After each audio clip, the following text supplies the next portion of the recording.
Zara's alone in a dark office, holding a taser, standing over a man who's about to kill her. And the only reason she's still breathing is that she's smarter than every single person who tried to use her this year. She wasn't supposed to be the one still standing. Almost nobody in this story was. 6 days earlier, it's just another shift. Meet Zara. She's a trade processor at Lochmill Capital, a pension fund managing other people's retirement money, and this morning she's showing the new intern Myrtle around, explaining that We're a pension fund manager, which means organizations give us their pension money to invest, Then a group of strangers walks straight through security without anyone stopping them. In the elevator they pull on gloves, pull out weapons and jam every phone signal in the building. They get off on the 27th floor, put a bag over the receptionist Donnie's head, kill the security feed, and herd everyone away from their desks. Ladies and gentlemen, if you do exactly what I say when I say it, you won't get hurt. If you don't do what I say when I say it, you will be shot. Phones go in a bin. Everyone goes to the conference room. One of the crew, wearing glasses, actually starts covering the front desk herself, pretending to be filling in for a sick Donnie, so that when 3 employees show up late after getting stuck in traffic, they walk straight into the trap without a single warning sign. Peter, London, asks for the trade processing team. Anyone in the trade processing team? 4 people stand up, including Zara. She makes Myrtle stay seated and tells London straight to his face that the intern is new and doesn't know anything. It's the first real choice Zara makes in this whole story, and it's actually a decent one. London picks Luke and Zara specifically, sits them back at their desks, and hands them a memory stick loaded with 6 trades. Luke plugs it in and realizes what he's looking at. £4 billion. London tells him to execute it anyway. Luke's hands are shaking so badly he keeps making mistakes, so London presses a gun to his head to help him focus. Once the trades are done, Luke hands the stick back, and a second robber pulls investment committee members in to formally approve everything, because apparently even armed robbery has to clear compliance. One employee points out that the custodian bank technically holds the money, not the company itself. Nobody listens. Zara herself has to finish the actual transfer process once the committee signs off. That's it, all done. Trades have been sent to the custodian bank. The last real step standing between 6 typed instructions and £4 billion actually moving. The bank calls partway through to ask about the strange account activity. Class speaking, how can I help? Luke completely falls apart on the phone, so Zara takes over the call herself, spins a calm story about new hedge fund activity from management, and the banker buys it completely, promising to process the transfer that same day without a second thought. It's the first sign that whatever's about to unravel over the next 6 days, Zara is going to be very, very good at lying under pressure. Better, honestly, than anyone in this room realizes yet, robbers included. Donnie tries to signal the building across the street for help through the window blinds. One of the robbers, Yorkshire, catches him, beats him, and drags him to the bathroom with the other hostages, restraining him next to a second wounded employee. When Yorkshire asks if anyone saw, Donnie lies and says no, and it doesn't matter because the crew across the way already has. For a moment it genuinely looks like the whole plan might get scrapped. Need to make a decision. Then confirmation comes through that the money's cleared. Money's been transferred. Finish it and get out. By the time the trade's finally clear and the gang slips out of the building, jammers packed, weapons hidden, gone before the first squad car even arrives. The money's gone, the robbers are gone, and Detective Reese is about to walk into the biggest robbery in British history. Reese pulls Zara aside for questioning. Her nose starts bleeding out of nowhere, stress presumably, and she excuses herself to the bathroom. Hiding in a stall, she overhears colleagues theorizing this might have been an inside job. She smiles. That's not the face of an innocent woman recovering from a hostage situation. That's the face of someone who just got away with something. The next morning, Zara checks her crypto wallet and finds £5 million sitting there, not the 100,000 she was promised.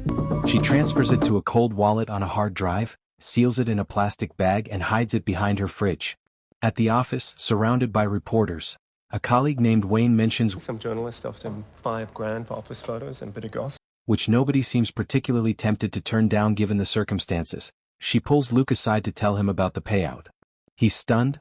They were promised $100,000 each and someone just quietly dropped 50 times that into their accounts without a word of explanation. Nobody hands out that kind of money out of kindness. That's hush money or it's bait, and Zara clocks the difference immediately even while Luke's still processing the number on his screen. She tells him to move it fast and sever any trace back to the gang. Financial investigator Darren Yoshida joins the interviews and starts asking pointed, uncomfortable questions. Like why exactly the company happened to have £4 billion sitting in cash on the one day it gets robbed. Luke's answer about routine portfolio rebalancing doesn't land well, and watching him crack through the glass door is enough to send Zara straight to the bathroom to compose herself. Reese himself later tells him, flat out, if I was planning this and wanted an inside man, trade processing is exactly where he'd look. Detective Reese, meanwhile, isn't getting the backup this case should warrant. What the hell's going on? Excuse me? His superior, Nichols, stonewalls every request for real resources, brushing off questions about why it took so long to even get a financial investigator assigned, and won't explain why nobody's pressuring the custodian bank for account details either, the kind of institutional foot-dragging that makes you wonder pretty early on who exactly benefits from this moving slowly. Something's already wrong above Reese's pay grade and he doesn't know it yet. Every employee gets funneled into a mandatory trauma counseling session. When the therapist finally asks Zara directly if she has anything to share, since she's been unusually quiet through the whole thing, she just says, I mean, I guess I just feel the same as everyone else here. Luke, asked the same question, wonders out loud if he'll ever feel safe again, which is either a genuinely broken man talking, or the best acting either of them will do all season. A flashback fills in how any of this started. Zara and Luke, drinking at a bar, complaining about executives who get rich while everyone else earns minimum wage. Basic with a 100% guaranteed bonus. What the fuck do they do for it? Completely ordinary bar talk, the kind every underpaid office worker has had a version of at least once. Right up until Luke ducks off to the bathroom to do a line, and Zara follows him in. That's where he tells her. People he met gaming online have offered him £100,000 to help hack into a pension plan. 100 grand? Yep. And where did you meet them? like online. Where online? Zara's wary. Luke admits he's in serious debt, deeper than she realized. She turns him down flat, tells him to get his life together, gets insulted for her trouble. He tells her she'll end up just like her mother if she keeps playing it safe her whole life. You know what you're going to turn out like? Your mum. Fuck you. No, you know what? Fuck you. The next morning, Zara gets passed over for a promotion she was genuinely counting on. That's the moment she changes her mind. One condition. Not desperation exactly. More like nothing left to lose. She insists on meeting the crew in person before agreeing to anything, and afterward, on her own initiative, has a cab follow their car to a warehouse. When it moves, can you follow it? Quietly gathering leverage on people she doesn't trust, before she's even fully committed to the plan. Luke, already paranoid that his flat is bugged and that cars are following him, hides in his closet to transfer his own money to a hard drive. Sniper, Scots, Burley, and a fourth man called Junior storm the building. Junior posing as a pizza delivery boy just to get someone to buzz him in, then rushing to open the garage gate for the rest of the crew.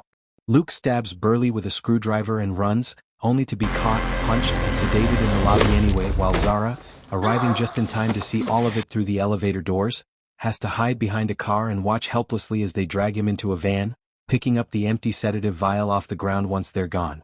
Only after that does Zara start hunting for physical evidence, using an online tutorial and a bottle of hydrogen peroxide bought specifically for the job to lift a bloody fingerprint off that same vial, evidence tied to a robber the crew calls Sniper. Ellie Lloyd, you met the other day? MI5 agent Sam and Detective Ellie show up at Zara's flat to take her statement, and immediately catch inconsistencies in her story. A cab that never appears on camera, a hood pulled up in warm weather, 10 unaccounted for minutes their own surveillance log doesn't match up with anything she's told them. Zara talks her way out of it, but only barely, all while noticing Sam eyeing her bag a little too closely for comfort, and it's clear she's now genuinely on someone's radar. Ellie's convinced she's guilty and wants full surveillance approved immediately. Sam, oddly, argues to back off and focus on finding Luke and the money instead. Are you serious? Which, in hindsight, is a much stranger call than it sounds at the time, and it isn't the last time Sam's priorities won't quite add up. Reese, digging on his own, learns the stolen money got funneled through a shell company tied to defense contractor Gould Simmons. You serious? Gould Simmons. The same Gould name that keeps surfacing everywhere this investigation touches. He wants to leak it to the press. Maybe we leak it ourselves. Since nobody above him seems interested in acting on it, and Darren points out that if he found this trail this easily, MI5 almost certainly knew within minutes of the heist itself. That night, Zara breaks into the warehouse alone, gets spotted by a guard, Is what you're doing here. and has to run for her life through the streets before losing her pursuers in a crowded pub.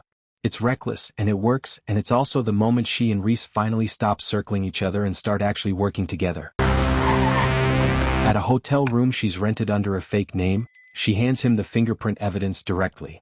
Reese visits her mother Haley to warn her Zara's involved with dangerous people, but Haley, who claims she hasn't seen her daughter in months, waves it off entirely, insisting Zara's far too weak and scared to be mixed up in anything like this.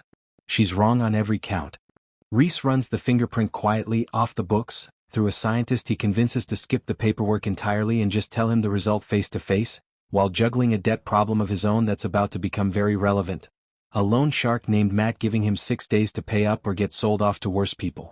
A friend at a bank turns down his loan request outright, no exceptions. Congratulations. I want the rest in a week and I'm selling you loan. He's not just a cop bending the rules for a case anymore. He's a man with his own countdown clock, and it's ticking louder than the investigation is. At Lochmill, Zara sneaks access to the investment committee's private notes, talking her way past the committee secretary with a fake stomach ache to buy herself time at the computer, then swiping a biscuit on her way out like she wasn't just committing corporate espionage, and finds something damning: the decision to hold £4 billion in cash, the exact decision that made the heist possible, was based on a risk report with numbers that look faked. The report's signed by 3 people. One left the company months ago. The other is a colleague named Kate, thorough enough that faking numbers under her nose seems almost impossible. Which leaves Milo Carter-Walsh, a risk analyst nobody seriously looked at yet. Sir, Toby Gould to you. You come to my house, the least you can do is call me by my proper title. What have you got? Gould himself denies everything on television when investigators finally corner him. His lawyer initially stonewalls too, citing the Official Secrets Act, right up until Darren points out that Gould's own account has clearly been used to pay bribes and the press already smells it. The lawyer flips on the spot, quietly handing over her card on the way out, and reveals that whoever hacked the robbers' accounts also drained money straight out of Gould's at the same time, meaning Gould's about to go public and play the victim before anyone can accuse him of anything. We are victims. Isn't that why you're here? Everyone in this story, it turns out, is getting robbed by someone.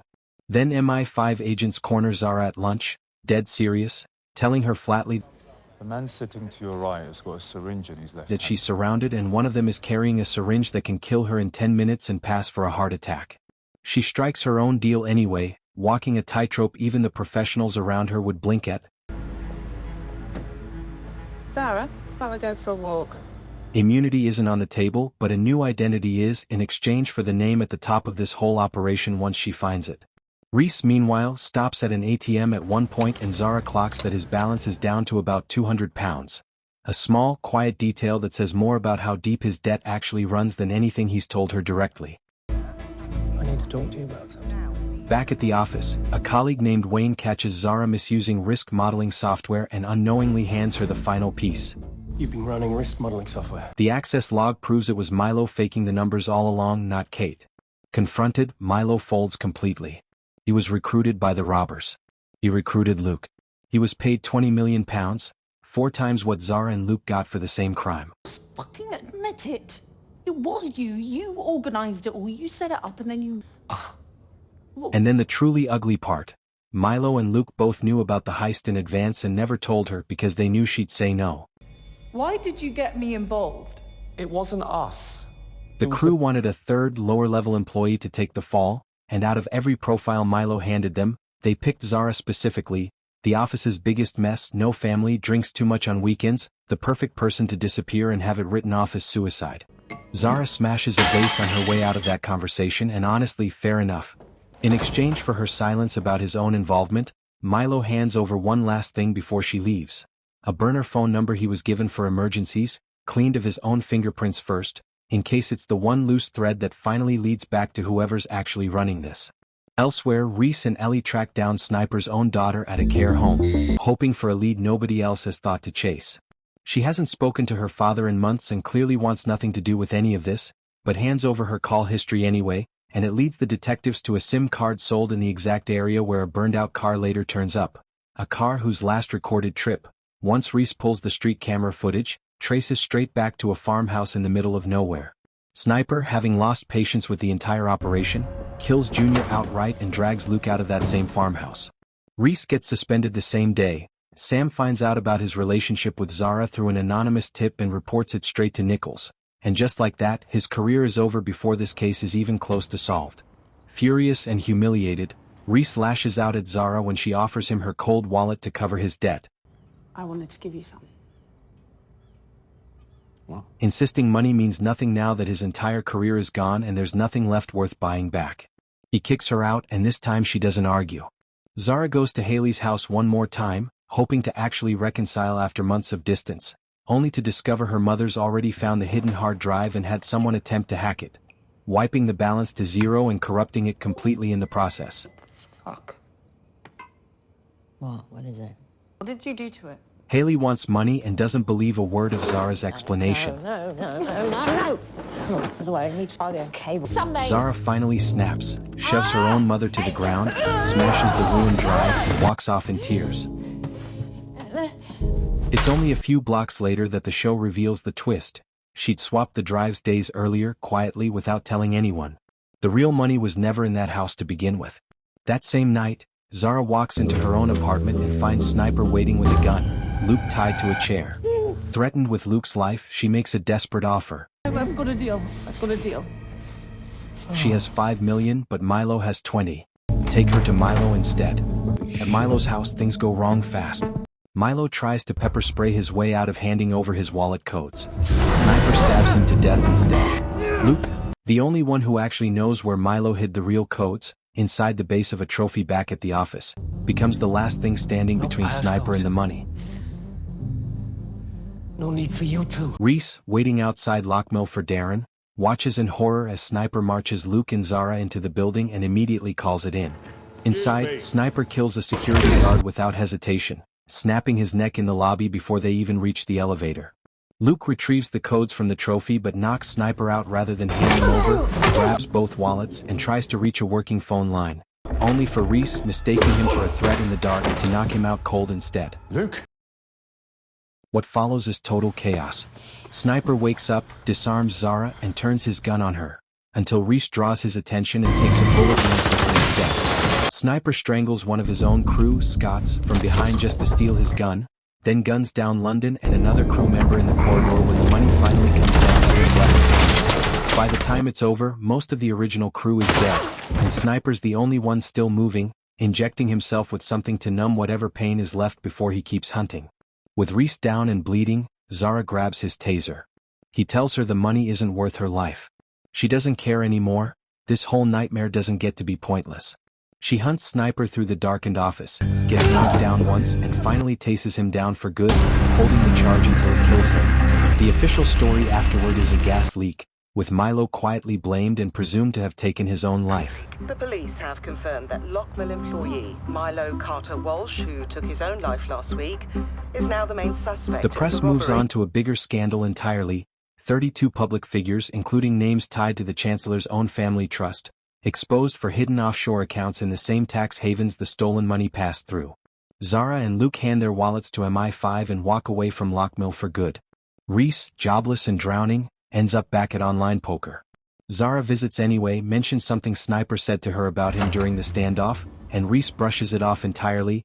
He's got nothing left to lose now, house included, and Sniper was just messing with her head, he insists.